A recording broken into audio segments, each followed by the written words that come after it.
थम गया भारतीय टीम का विजय रथ। 12 मैचों में लगातार जीत के सिलसिले को दक्षिण अफ्रीका ने दिल्ली के अरुण जेटली स्टेडियम में रोक दिया और भारतीय टीम को यहां पर निराशा हाथ लगी, क्योंकि एक समय 212 रन जब भारतीय टीम ने बनाए तो इस बात की उम्मीद लग रही थी कि भारतीय गेंदबाज इस स्कोर को डिफेंड करने में कामयाब रहेंगे, लेकिन ऐसा नहीं हुआ और कुल मिलाकर बड़ी हार भारतीय टीम को मिली। डेविड मिलर जो आईपीएल में बहुत शानदार बल्लेबाजी कर रहे थे, उस फॉर्म को उन्होंने कंटिन्यू किया और वैन डुसेन ने उनका अच्छा साथ दिया और कुल मिलाकर दक्षिण अफ्रीका के लिए सीरीज में शुरुआत बेहतरीन रही। नमस्कार, आप देख रहे हैं रन युद्ध और मैं हूं राजीव मिश्रा और मेरे साथ स्टूडियो में इस समय राजकुमार शर्मा जी जुड़ चुके हैं और सबा करीम हमारे साथ जुड़ेंगे और इनसे आज हम चर्चा भारतीय टीम को मिली पहली हार के बारे में करेंगे और साथ ही आपको बताएंगे कि लगातार खराब प्रदर्शन करना, लगातार गलत लेंथ पे गेंदबाजी करना भारतीय टीम को कितना नुकसान पहुंचा गया। राजकुमार सर,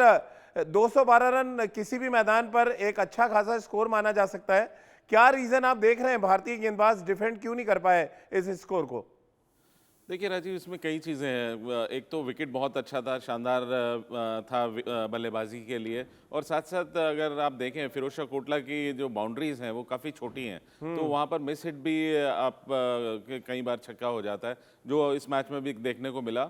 और विकेट बहुत ही शानदार रहा, और लेकिन तारीफ़ करनी होगी साउथ अफ्रीकन बल्लेबाजों की भी। उन्होंने जिस तरह पेस किया, एक समय लग रहा था कि भारत बहुत अच्छे कंट्रोल में है इस मैच को जीतने के लिए, लेकिन क्योंकि विकेट नहीं मिले भारत को जल्दी, तो वो एक बहुत बड़ा रीज़न रहा कि आपको शुरू में पावर प्ले में विकेट्स नहीं मिले, वहाँ पर आप प्रेशर नहीं बना पाए। और यहाँ पर स्पिनर्स के लिए बहुत मुश्किल होता है किसी ऐसी बल्लेबाजी को रोकना, क्योंकि बहुत छोटी बाउंड्री है और जैसे ही आप कोई भी हिट ट्राई करते हैं तो वो आप क्लियर कर देते हैं फेंस को, और वही हुआ।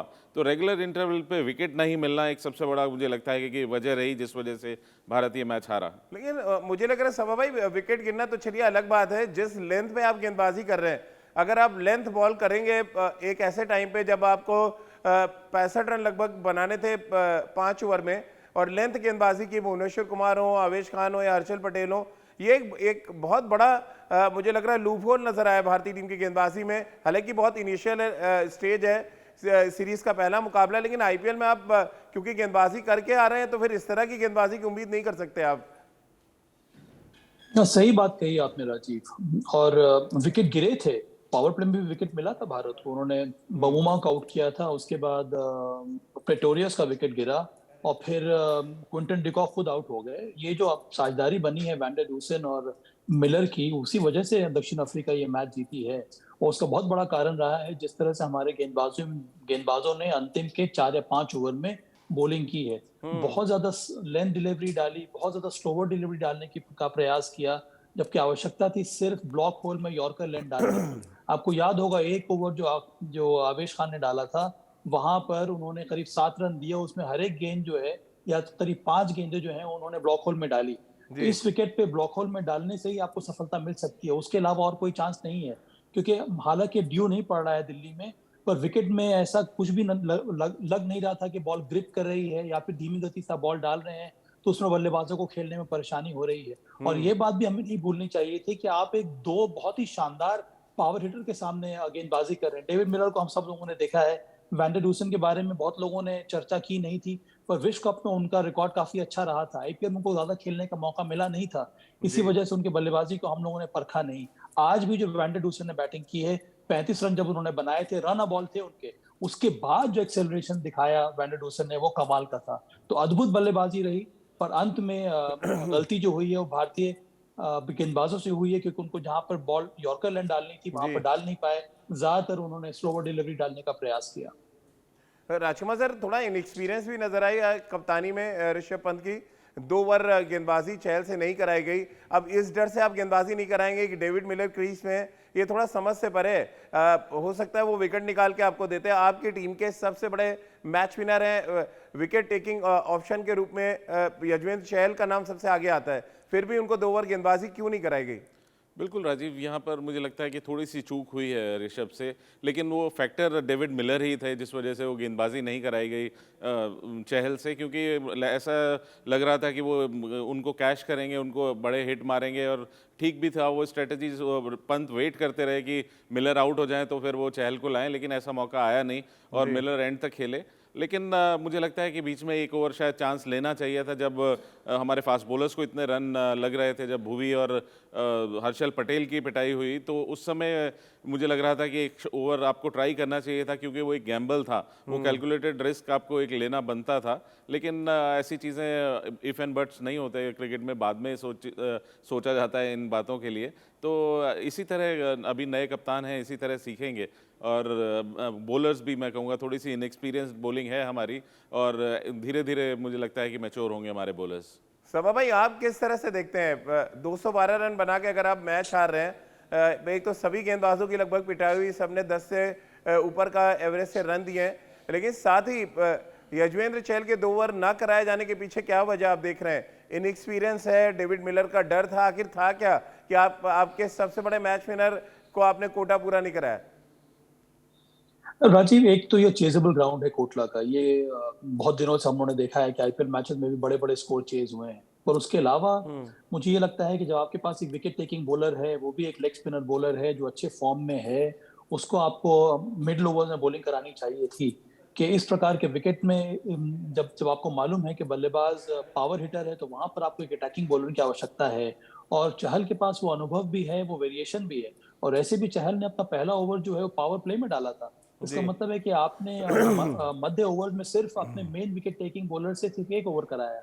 तो ये एक भूल जरूर हुई है ऋषभ पंत से। वहां पर लग रहा था मुझे कि अंतिम के 5 ओवर में जब शुरुआती दौर वो शुरू हुआ था, वहां पर आप करवा सकते थे एक ओवर, क्योंकि उस समय दोनों ही बल्लेबाज प्रयास कर रहे थे करीब 15 से 16 रन बनाना प्रति ओवर। वहां पर अगर आपको एक विकेट मिल जाता तो फिर उससे सहूलियत हो जाती भारत को। उसके ऊपर से श्रेयस अय्यर को वो कैच छूटना, मुझे लगता है कि बिल्कुल। बहुत उसका खामियाजा भरना पड़ा है भारतीय टीम को।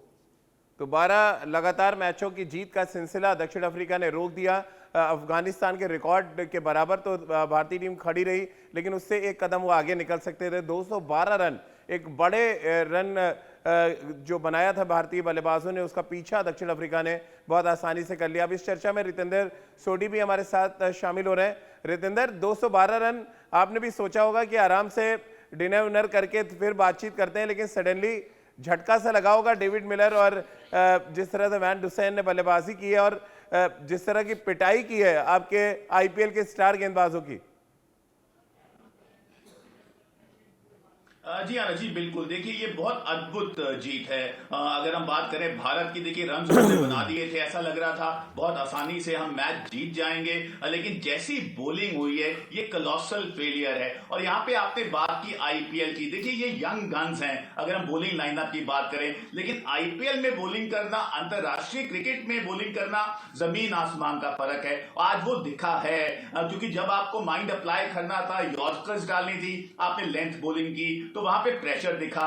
अगर हम बात करें कप्तानी की, मुझे लगता है भी बहुत समय लगेगा ऋषभ पंत को अपने आप को कप्तानी के रोल में एडजस्ट करने के लिए। कॉलोसल ब्लंडर है अगर आप चहल को ओवर नहीं करवा रहे हैं, आपके चैंपियन बॉलर हैं। और अगर मैं अभी राजकुमार जी को सुन रहा था कि मिलर एक फैक्टर था, उनको बॉलिंग नहीं करवाई जाए गई, तो अगर ऐसा सोच रहे हैं तो ये बहुत बैकफुट वाली सोच है। इसका मतलब आप कहीं ना कहीं बचाना चाहते हैं अपने बॉलर्स को, जो अंतरराष्ट्रीय क्रिकेट में नहीं चलता है। और अगर आप चहल को डिफेंस पे रख रहे हैं, उनको नहीं लेके आ रहे हैं मिलर के सामने, तो वो दर्शाता है कि चहल में ज्यादा विश्वास नहीं रखते हैं ऋषभ पंत। तो जी हाँ, बहुत सीखने की जरूरत है। ये टीम अच्छी है, मैं मानता हूं हमारे दिग्गज अवेलेबल नहीं है, लेकिन हर हार यहां से हमें चुप सकती है, क्योंकि वर्ल्ड कप T20 में ज्यादा दिन बाकी नहीं है।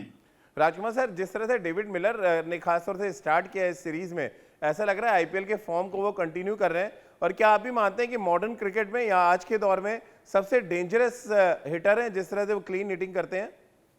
देखिए, आईपीएल में उनका प्रदर्शन बहुत शानदार रहा है राजीव, इसमें कोई डाउट नहीं है, और वो कॉन्फिडेंस ने यहाँ पे भी दिख रहा है। और सभी जानते हैं कि वो बहुत अच्छे खिलाड़ी हैं, और जैसा आपने कहा कि वो शायद वर्ल्ड के one of the best hitters हैं इस समय, अच्छे फिनिशर हैं वो। और इस बार लास्ट ईयर तक अगर आप देखें बहुत अच्छा प्रदर्शन नहीं था उनका आईपीएल में, लेकिन इस साल उन्होंने बेहतरीन प्रदर्शन किया और उसी को वो यहाँ पे भी कंटिन्यू कर रहे हैं। तो एक अच्छा, एक ऐसा इम्पैक्ट वाला खिलाड़ी है जो अपने दम पर मैच जिता सकता है, जो उन्होंने आज करके दिखाया।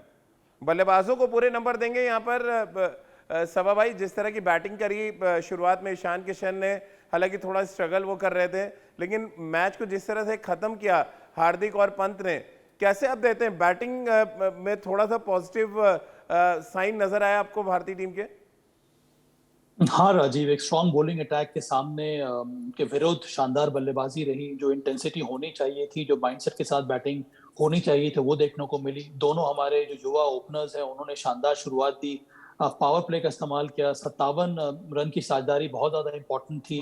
उसके बाद ऋषभ पंत, श्रेयस अय्यर, हार्दिक पांड्या ने जिस तरह से मैच को पारी को फिनिश किया, वो काफी अच्छा रहा। तो ये एक बहुत बड़ा पॉजिटिव रहा है इस मैच में, जिस तरह की बल्लेबाजी हमारी युवा ब्रिगेड ने की है। तो मुझे लगता है कि आने वाले समय में भी अगर इसी अप्रोच के साथ हम मैदान में उतरेंगे, तब हमारे जीतने के चांसेस जरूर बढ़ जाएंगे। एक और बात ये भी है राजीव, ये दर्शाता है कि अगर आप स्ट्रॉन्ग बॉलिंग अटैक के सामने इस तरह की बल्लेबाजी कर रहे हैं, अगर विकेट आपके लिए सही है, तो आपको और भी ज्यादा रन ऐड करने की जरूरत है, क्योंकि अंतर्राष्ट्रीय स्तर में इस तरह का मुकाबला और इस तरह के प्लेयर्स आपके सामने आएंगे। इसीलिए बहुत जरूरी है कि आप अपने आप को और ज्यादा शक्तिशाली बनाएं। आपकी तैयारी और अच्छी होनी चाहिए। अब इस बार इस मैच में अगर हम देखेंगे तो हमारी गेंदबाजी वहां तक पहुंच नहीं पाई, पर बहुत कुछ सीखने को अभी भी बाकी है भारतीय टीम को। चलिए, तो बल्लेबाजी एक पॉजिटिव साइन था अगर हम इस सीरीज के पहले मुकाबले की बात करें। रितेंद्र, खासतौर से हार्दिक पांड्या के लिए ये वापसी की सीरीज है। अपने पहले ही मैच में बड़ा इम्पैक्ट डाला उन्होंने अपनी बल्लेबाजी से। टीम हार जरूर गई, बट ऋषभ पंत, हार्दिक पांड्या, ईशान किशन, ये कुछ ऐसे पॉजिटिव हैं जो अगले मैच में शायद दक्षिण अफ्रीका को सोचना पड़ेगा कि इन बल्लेबाजों के खिलाफ क्या कुछ रणनीति बनाई जाए। जी हाँ राजीव, देखिए बैटिंग में आपको 10 में से 10 नंबर देने होंगे। ईशान किशन की जिस तरह परफॉर्मेंस रही है, इट वाज हार्टनिंग। बहुत अच्छी बल्लेबाजी की, स्ट्रॉन्ग बॉलिंग लाइनअप है साउथ अफ्रीका का। नया बॉल बकमाल डालते हैं, लेकिन हमने उनको बैकफुट पे रखा अगर हम नए बॉल की बात करते हैं। और हार्दिक पांड्या को जो उनका सफर राजीव घटा है पिछले 3-4 महीने, it has been mind blowing, awesome. क्योंकि किसी ने नहीं सोचा था हार्दिक पांड्या आईपीएल में इतना अच्छा करेंगे, अपनी टीम को जिता देंगे। और आते ही जो आज एक आतिशी बारी खेली है, I think this is something जहां पे अब प्रतिद्वंदी डरेंगे हार्दिक पांड्या से, उनको किस लेंथ पे बॉलिंग करनी है। क्योंकि अब ऐसा लग रहा है हार्दिक पांड्या का बॉलिंग में शायद थोड़ी इंप्रूवमेंट की जरूरत है, लेकिन बल्लेबाजी में इनका कारवां अनस्टॉपेबल लग रहा है, जो बहुत अच्छी संकेत है। और जैसे आपने कहा पॉजिटिव्स दिखे हैं, तो जी हां, बल्लेबाजी में it's been huge positive for team India. Rajkumar sir, बहुत संक्षेप में, कौन सा ऐसा इंडियन बैट्समैन है जिसने बहुत इंप्रेस किया आपको इस पहले मुकाबले में? देखिए, मैं जिस तरह हार्दिक पांड्या वापसी कर रहे थे तो थोड़ा सा प्रेशर रहा होगा उनके ऊपर, और जिस तरह उन्होंने बल्लेबाजी की है तो राजीव वो एक बहुत बड़ी खुशखबरी है भारतीय क्रिकेट के लिए, क्योंकि भारत एक मैच फिनिशर की जो तलाश है वो हार्दिक पांड्या से बेहतर मुझे नहीं लगता कोई होगा, और इस इनिंग से उन्हें बहुत ज़्यादा कॉन्फिडेंस मिला होगा। चलिए, बहुत बहुत शुक्रिया राजकुमार सर आपका, सभा भाई आपका, और रितेंद्र आपका हमारे साथ जुड़ने के लिए। तो भारतीय टीम का दिल्ली के अरुण जेटली स्टेडियम में विजय रथ रुक चुका है, यानी कि 13 लगातार मैच जीतने का सपना अब टूट चुका है। लेकिन अभी भी भारतीय टीम इस सीरीज में वापसी कर सकती है, सीरीज जीत सकती है, क्योंकि बल्लेबाजों ने अच्छा प्रदर्शन किया है, लेकिन गेंदबाजी में बहुत बड़ा सुधार हमें करना पड़ेगा, जिसकी झलक हम देखने की उम्मीद कर सकते हैं रविवार के दिन। तो चलिए, हमारी इस खास पेशकश में फिलहाल इतना ही।